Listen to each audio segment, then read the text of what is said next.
Bonjour à tous et bienvenue pour un nouvel épisode de Multi 21. Je suis en compagnie d'Aurélien Attard. Comment vas-tu mon cher Aurélien? Je vais très bien, mon cher Clément, et toi? Bah écoute, je vais très bien et aujourd'hui on refait un épisode transfert pour une surprise, une immense surprise. Finalement, c'est pas un transfert mais une retraite, celle de Fernando Alonso qui quitte la F1 après quasiment 20 ans dans le milieu. Quel effet t'a fait cette annonce? Euh, alors en fait, pour remettre dans le contexte, parce que je ne sais pas quand l'épisode va sortir, Alonso nous a teasé euh, hier. On est en train d'enregistrer l'épisode donc le jour où il vient d'annoncer sa retraite. Donc la veille, il nous a teasé en indiquant juste une date, la date du 14 août.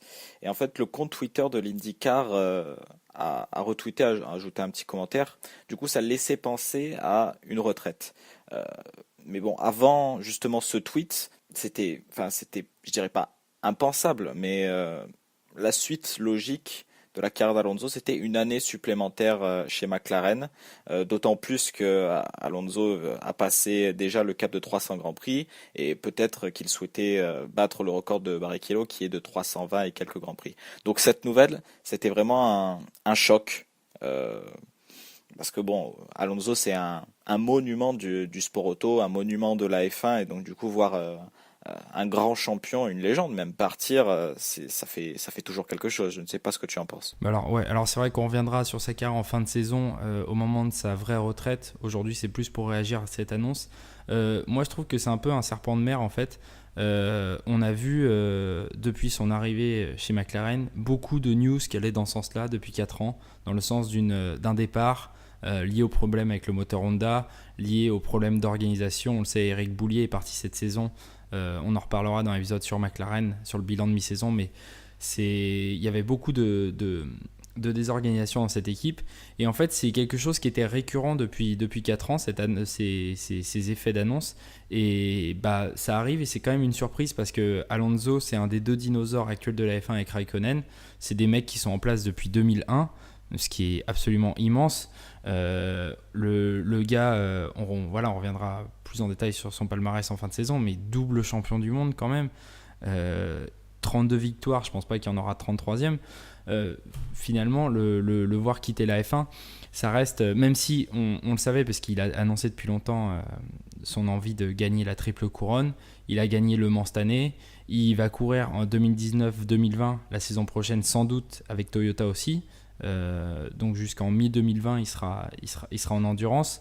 On sait que les calendriers d'IndyCar et d'endurance ne se chevauchent pas. Donc il y a peut-être une chance que l'année prochaine, bah, il fasse les deux programmes IndyCar et Endurance. Finalement, ce que lui tease depuis plus de 2 ans, en clamant ses envies de triple couronne, en clamant son amour pour l'IndyCar, qui est une course auto plus pure, en clamant son amour pour l'endurance. Donc est-ce que c'est une surprise? Non. Est-ce que c'est étonnant? Moi, je trouve que non. Je pense qu'il est arrivé au bout de son histoire en F1.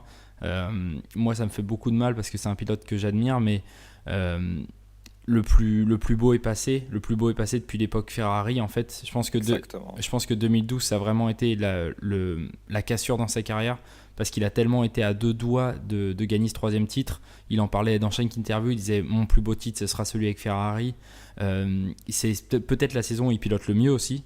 Faut le dire. Peut-être mieux que ces 2 années Ouais, je me souviens des qualifications du Grand Prix de Grande-Bretagne sous la pluie. Il avait dominé outrageusement les qualifications.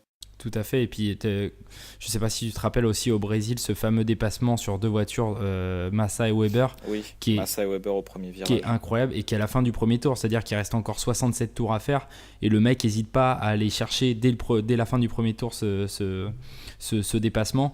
Et en fait, l'image, je pense, qui résume le mieux cette cassure, c'est son visage à la fin du Grand Prix du Brésil quand Vettel va célébrer son titre de champion du monde et que lui reste hagard avec son casque sur la tête. Je pense que ce jour-là, la carrière d'Alonso s'est terminée en termes de motivation. Il n'a plus jamais eu la même rage. Il est en plus tombé dans un team McLaren qui était en désuétude. Et finalement, c'est que la suite logique des choses. Et il fait bien de s'arrêter parce que depuis quelques années, en fait, il a embelli son image. Quand il était jeune, c'était un petit con de la F1.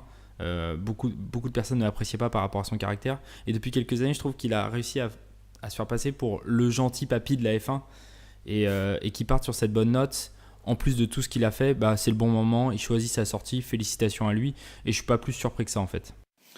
Ouais, j'ai aussi cette impression que le fait de devoir composer avec des voitures bas de gamme, on va dire, pas que chez McLaren, chez Ferrari en 2014, la voiture était ratée, ça l'a assagi quelque part. Il a bien sûr gardé toute son agressivité en piste, notamment dans ses dépassements, dans ses luttes, en restant propre à chaque fois, pas comme certains. Mais en dehors de la voiture, justement, le Alonso qui était très politicien, très divisé pour mieux régner, j'ai l'impression qu'il n'existe plus.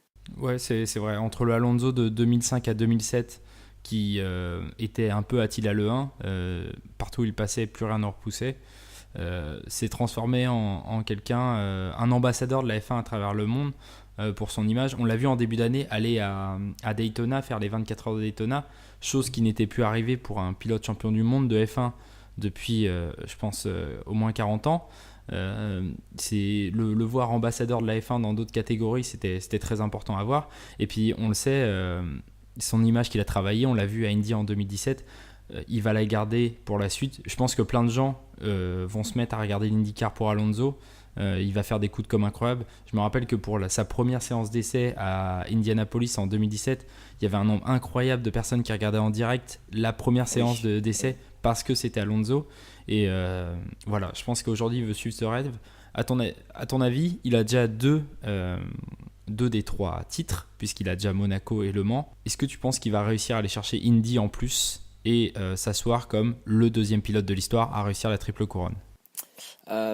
Tu vois, les 500 miles d'Indianapolis, c'est une course vraiment très particulière. Il y a des très bons pilotes qui s'y sont attaqués et pas tous ont réussi. Après, bon, je ne suis pas un expert de l'ovale, malheureusement. Du coup, je ne saurais dire si le pilotage d'Alonso est adapté à ce genre de tracé. Ce que je peux te dire, en revanche, c'est que lors de sa première tentative en 2017, il avait été pas ridicule du tout. Il s'était mêlé au groupe de tête, mais rien ne nous laissait penser qu'il allait rester dans ce groupe dans les derniers tours de course.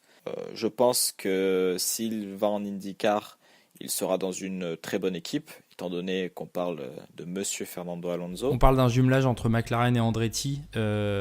Donc Andretti qui n'est pas la plus grosse équipe du plateau, mais qui est une des 3-4 plus grosses.